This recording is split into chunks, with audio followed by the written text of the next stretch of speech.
Welcome to the Deep Dive, where we cut through the noise and get straight to the insights you need. Today, we're putting on our TalkTickers hats. That's right. We're breaking down a recent earnings call that's really got the market buzzing. Can a brand like WD-40, that classic blue and yellow can, keep innovating, keep growing? It's a great question. We're zeroing in on the WD-40 company's third quarter fiscal year 2025 earnings conference call. Okay. We'll be navigating through their latest financials, strategic updates, and what it all means for their future path and, importantly, for you. Sounds good. Let's get straight to the numbers then. Third quarter, fiscal 25, a record sales quarter for WD-40. Yeah, pretty big. Net sales came in at $156.9 million. Now, that's a 1% increase year over year, which sounds maybe modest. Oh, yeah, on the surface. Mm-hmm. But if you adjust for currency, it's actually a 2% jump. So $158.6 million constant currency. A bit stronger. Okay, that makes sense. And what's particularly compelling, I think, is the core maintenance product segment. That saw a 2% increase in sales this quarter, reaching $150.4 million. Right. And year to date, those sales were up 6%. That's bang on their mid to high single-digit long-term growth target. So they're hitting their marks there. Exactly. And they also mentioned a strong start to Q4. June apparently showed robust performance across all three of their trade blocks. Good momentum then. And profitability, how did that look? Pretty solid. Gross margin really impressed, hitting 56.2% for the quarter. Wow, that's quite a jump from last year's 53.1%. It is a solid improvement. Operating income also saw a slight uptick, and diluted earnings per share, or EPS, was up 5% to $1.54. Okay, so headline numbers look decent, particularly that margin. Definitely. All right, let's unpack these results by geography, because that's often where you see the interesting dynamics, right? Absolutely. The regional stories tell you a lot. Let's start with the Americas. That's 50% of the global business. They saw sales increase by 4% to $78.2 million. Right, or 7% if you account for currency effects. So even stronger on a constant currency basis. Yeah. What's fascinating here is the mix within the Americas. U.S. sales of the main WD-40 multi-use product were really robust, up 7%. Seems like promotions and maybe some order timing helped there. Okay. But then you look at Canada and sales were down 6%.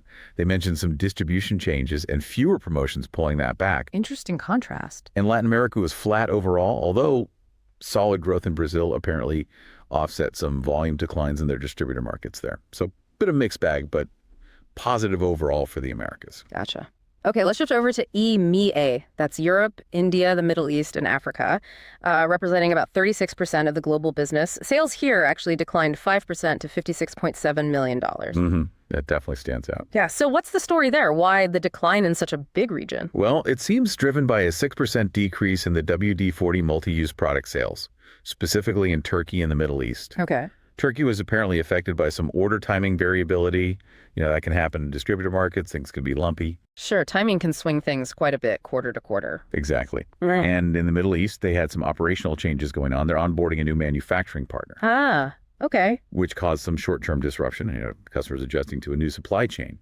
But they stressed this supports their long-term goal of making products closer to the end users. So strategic move, but with some near-term friction. Right, a bit of short-term pain for long-term gain, potentially. That seems to be the idea. And despite those headwinds, some of their direct markets in EMEA did really well. France up 9%, the DACH region, Germany, Austria, Switzerland up 14%. Wow, 14%? Yeah, Iberia up 13%, and the UK up 7%.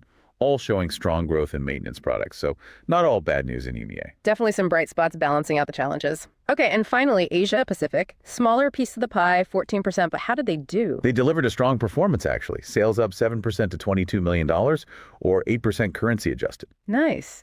What drove that? Seems like it was largely the WD-40 multi-use product again. Sales in China were up a whopping 19%. 19%. Yeah, driven by promotions and expanded distribution. And the Asia distributor markets were also up 8%, particularly strong in Indonesia and Taiwan. So it really tells you how effective their marketing and distribution efforts can be in those key growth areas? Absolutely. Seems like you're executing well on that expansion strategy in Asia. Okay. Moving beyond just the sales numbers, let's talk profitability metrics again. And their strategic business model, they call it the 553-025 model, right? That's the one. It's their long-term guidepost, aiming for 55% gross margin, 30% cost of doing business, and 25% EBITDA margin. So how are they tracking against that this quarter, particularly that gross margin target? Well, like we mentioned, the gross margin was 56.2%, so they're actually exceeding the high end of their target range of 50-55%. Ahead of schedule, then. Seems like it.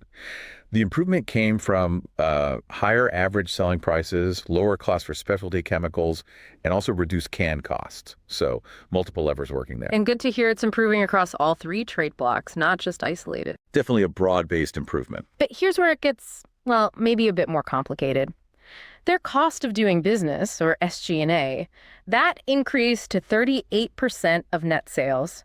That's up from 34% last year. That seems like a significant jump. It is noticeable, yeah. And they did break that down. Part of it, about $2.9 million, was apparently a timing difference in incentive compensation accruals. So it's sort of an accounting timing thing. Okay, so some of it is temporary noise. Potentially. Yeah. But there were also higher employee-related expenses, which they say are supporting sales growth and investments in their information systems, investing in the infrastructure. Right, investing for growth. What about marketing spend? Advertising and promotional expenses, or A&P, were relatively constant, actually, about 5.8% of net sales. That's slightly below their full-year guidance of 6%, but they mentioned having initiatives planned to bring that spending up a bit to hit the target for the year. Okay.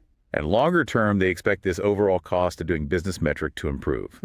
As sales grow, they believe they can leverage those costs better and get closer to their 30-35% target range. So it's an investment phase now, hoping for leverage later. That seems to be the narrative, yes. Okay, so what does this all mean for the outlook? They updated their guidance for the full fiscal year 2025, right? They did. They narrowed their net sales growth projection, now expecting between 6% and 9% growth compared to pro forma 2024 results. Pro forma meaning adjusted for certain things, like maybe divestitures or currency. Exactly, adjusted to provide a more comparable baseline. So that targets $600 million to $620 million in sales, adjusted for currency. The gross margin still looking strong. Yes, still expected between 55% and 56% for the full year, which, as they pointed out, gets them to that 55% mark a full year ahead of their original timeline. That's a big win for them. Definitely. And perhaps the most exciting part of the guidance update, the bottom line. Yeah, they revised operating income upward, now projected between $96 million and $101 million. That represents 7% to 12% growth. Nice bump. And diluted EPS guidance also increased. Now looking at a range of $5.30 to $5.60 per share. That's 12% to 18% growth over pro forma 2024. So pretty significant upward revisions there. What's driving that increase mainly? Still a margin story. Margin helps, but they highlighted foreign currency exchange rates actually turning into a tailwind now, which wasn't necessarily expected, and some other non-operating items contributing as well. Okay, so a few things breaking their way on the bottom line. Seems so. And this really raises the importance of their strategic pillars, right? Their must-win battles and strategic enablers, as they call them. Right, the underlying strategies. They're clearly making strides in geographic expansion. We saw that in the numbers. Global WD-40 multi-use product sales up 6% year to date. And those specific market numbers were impressive. Yeah, India up 40%, China 12%, Latin America 19%. They keep talking about this $1.6 billion addressable market just for the multi-use product. Huge potential still. And they're not just pushing the classic can, right? They're focused on premiumization. Exactly. Accelerating premiumization. Things like their Smart Straw and Easy Reach formats, sales of those are up 7% year to date. Higher margins on those, presumably? That's the goal. They're targeting a compound annual growth rate, a CAGR, of over 10% for these premium products. And the specialist line. The more targeted products. Doing even better. The WD-40 Specialist line is up 11% year to date, and their target CAGR there is greater than 15%. So really pushing hard on those higher value lines. Smart strategy. Lean into the brand strength, but offer more value, capture more margin. Precisely. And their digital focus is part of this too. E-commerce sales up 11% year to date.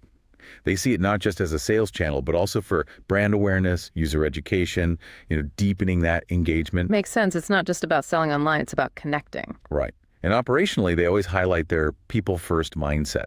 Their average employee tenure is 8 years, which is double the U.S. median. That kind of stability probably helps execution. That's actually quite remarkable. 8 years average tenure. It is. And they've got this renewed citizenship framework, aiming to empower doers. Things like training the trades programs, building community goodwill, which also helps the brand long term. Okay. And just a quick note, what's the latest on that plan to sell off the household cleaning products, like 3-in-1 Spot Shot? Still ongoing. They said they're in active discussions with multiple potential buyers in the U.S. and U.K.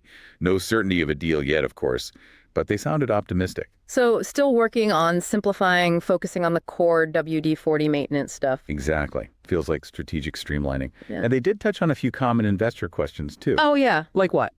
Well, why the Q4 guidance range is still a bit wide, even though they narrowed it, basically comes down to variability in timing for big promotions and orders from large distributors. Yeah. Hard to pinpoint exactly when those will land. Okay. Standard forecasting challenges. Pretty much. And on gross margin, even though they're hitting 55% early, they don't plan to just stop there. They have supply chain initiatives they think could add more margin if costs behave, or at least help offset future inflation. Always looking for more efficiency.